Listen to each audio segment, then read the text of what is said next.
Well, a great day. Congratulations, Scott. Well done. Glad to have you. It's a real honor for me to be here again, to have a chance to visit with you all this year. And I want to talk a little bit about what we've been doing. Scott's right. We formed 25,000 new limited liabilities and corporations this year. 25,000 new startup businesses in Mississippi. Quite a healthy thing to when you look at what Mississippi's starting to do. We did that, and we answered the phone at my place 65,000 times this year. 98% of the time, we answered it with a live person who is happy to talk to you. 65,000 phone calls. Real proud of our staff. They just do great. We figured we collected 700,000 new documents, all electronic. We all filed everything electronically this year. 700,000 of you did, and which was also a record for us. We generated $46 million at the agency. Our expenses this year were $12,700,000. So we're a net positive to the economy of the state of Mississippi, even though I have lowered the filing fees. To put that into perspective, I look back.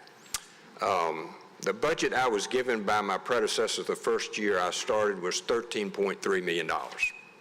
Last year I expended $12.7 million. We have cut our budget in a decade $600,000 a year. So we're operating at less than the day I started the agency. And that is a real tribute, y'all, to the individuals that work there. We got a great group of people. 16th section land, a lot of y'all are on 16th section land, or your schools benefit from that. When we started a process to increase the revenue. Before I came, the 10 years before I came, my predecessor had collected $600 million for schools.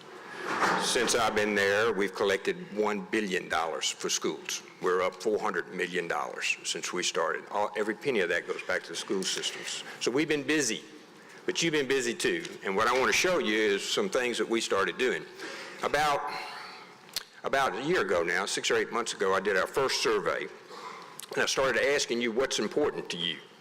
And it was pretty important to me that you wanted new business laws. We rewrote all the business laws, the limited liability company laws, the corporation trademarks, all of those have been rewritten. You got the best business laws to operate in any state right here in Mississippi.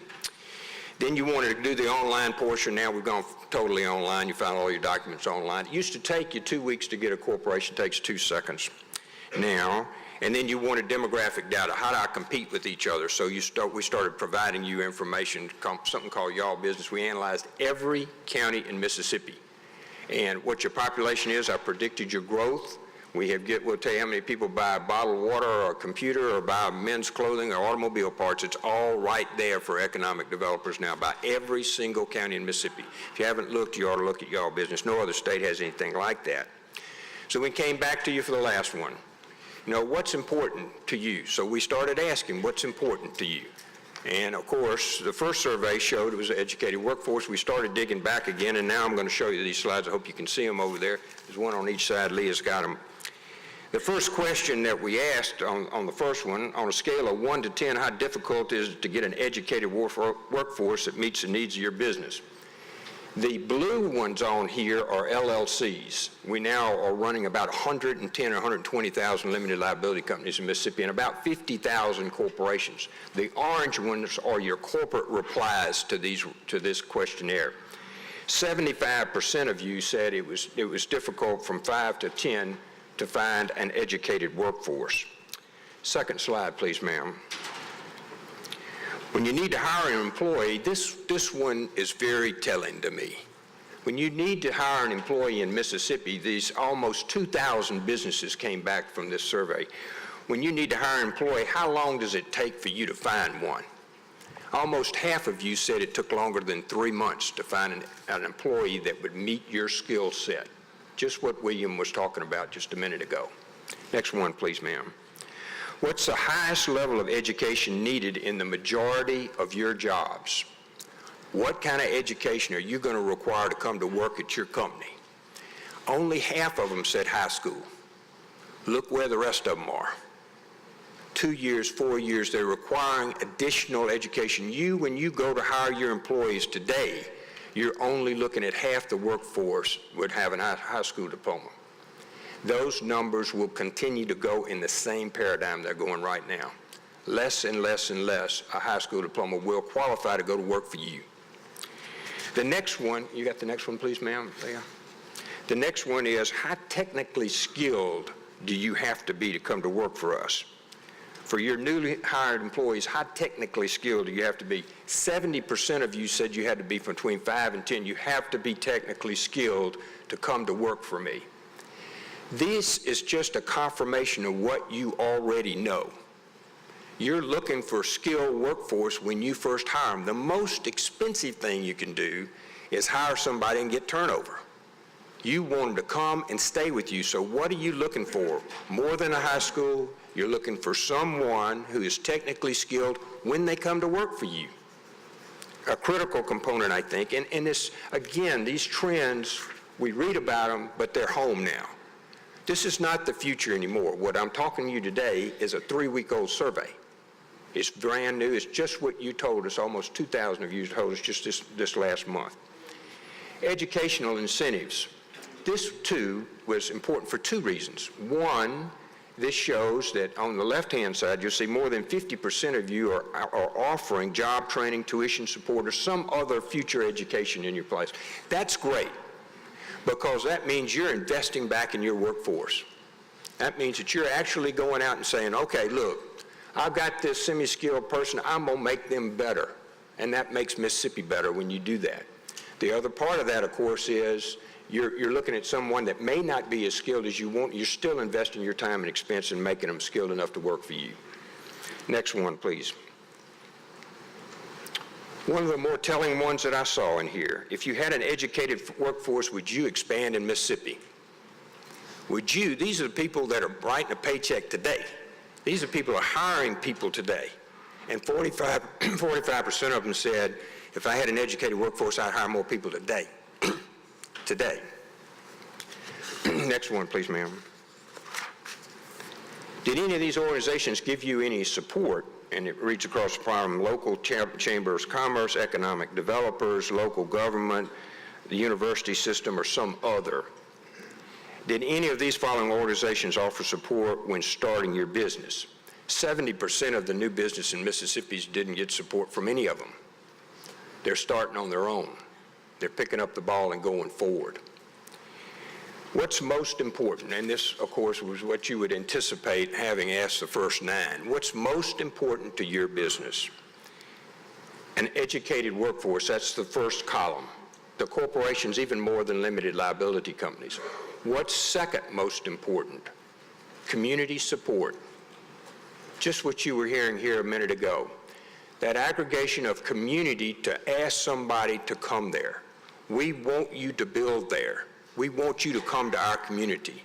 Those two, educated workforce and community support, generate more than half of the reason a business will start in Mississippi in your town. More than half of that requires that.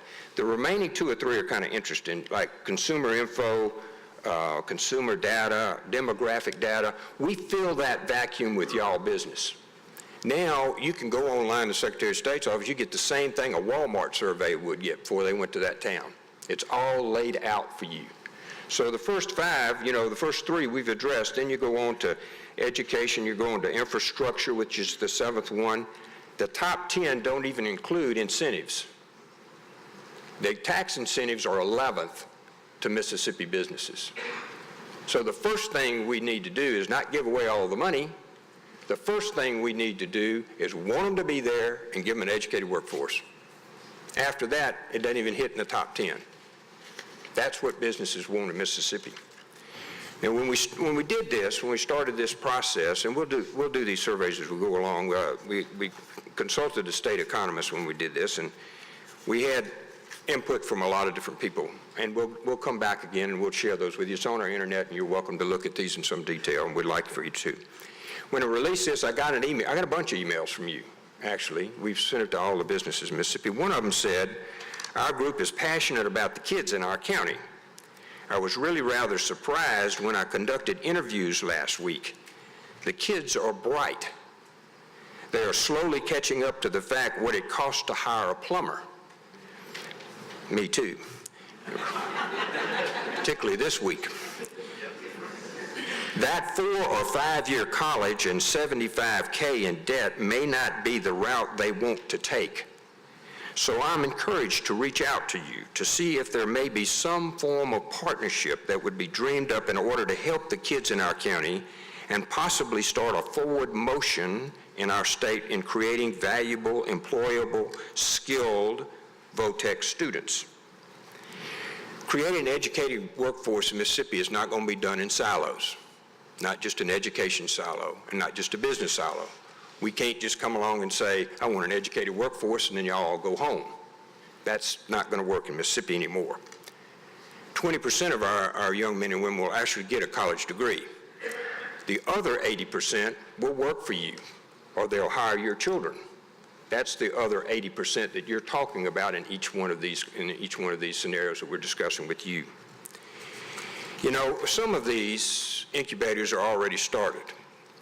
And for example, in Gulfport, when I was in Gulfport, they passed a bond issue. The school down there is just phenomenal. There's not even a straight hall in it. On one side of the hall, you know, they'll be teaching math and science. On the other side, they're building robots. Now, I'm going to tell you, every young man and woman in that robotics class is going to get a job. The one that scores a touchdown on Friday night or can shoot a three-pointer probably is not going to end up in the NBA. Those robotics need to be just as important as somebody that shoots that three-point shot. And as we go about educating Mississippi, we'll need to inform them of that. I see this other place, Jones County Junior College, saw Jess here a little bit earlier. They have robots. They've gotten all of their 10 counties together, and they're actually paying for their young people to go to junior college first when they're in school. So at Gulfport, I ran into a young man. How are you doing? Where are you going at 11 o'clock this morning? I'm going over to the community college. Really? Yes, sir. I've gotten all my courses done here. I'm at the high school, and I'm going to finish. Well, what are you taking? Well, I'm going to graduate from community college the same day I graduate from high school. I want to be a nurse. I'm going in the Army. I said, son, just make sure you come home. That's the future. Those communities that intertwine the community college, the businesses, and start education earlier will succeed.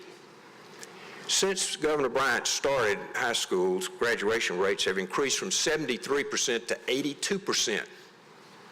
82%. We're only 1% less than the national average now in high school graduation, and we're pushing that higher, and we need to push it higher. And when they get out of the third grade, they can read now, thanks to what Governor Bryant and the legislature did. So we're pushing that part. But the future will not be a high school diploma. We can't see them graduate, walk across the graduation platform, give them a diploma, and say, what do I do now? What you'll need to do is reach down into where we have a 13th and a 14th year of education. They need to have a skill set and an opportunity for a skill set, or 80% of them are going to be difficult to employ. You said that in your survey, and it's clear as it can be. I'm encouraging you today to, again, go back home. The communities that embrace the fact that you're going to have technical skills at a lower grade, at the 10th, 11th, 12th grade, feeding them into a technical program like Ivy's does in Kosciuszko, Multicraft in Pelahatchie, got a program, they're working with the high schools, come out, they get a training degree, they go to work there. In Baldwin, they built a building across from the high school. You go in there, it's all color-coded, yellows, greens, where you can go. The sets are all there. You can walk in. They've got robots all set up. It's just like it is in the Toyota plant across the street.